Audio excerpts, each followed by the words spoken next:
Asawa ko pa rin naman siya eh, di ba? Anong ibig mong sabihin? So what does that make me?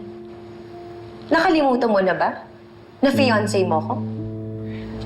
Jade, naiintindihan ko naman yun eh. Pero huwag mo naman sana ako tanggalan ng karapatan na hanapin ang babaeng umiwan sa akin. Dahil ako gusto ko harap-harapan sabihin sa kanya na bakit niya nagawang iwan yung sarili niyang pamilya? Olive, kumalma ka. Kahit kalkalin pa niya ang buong Pilipinas, hindi niya mahahanap si Emma. So don't antagonize him. Be the fiancé he needs you to be. Nice and supportive. Okay, love. Kasi to be honest, concerned lang naman ako sa'yo. Kasi nakikita kitang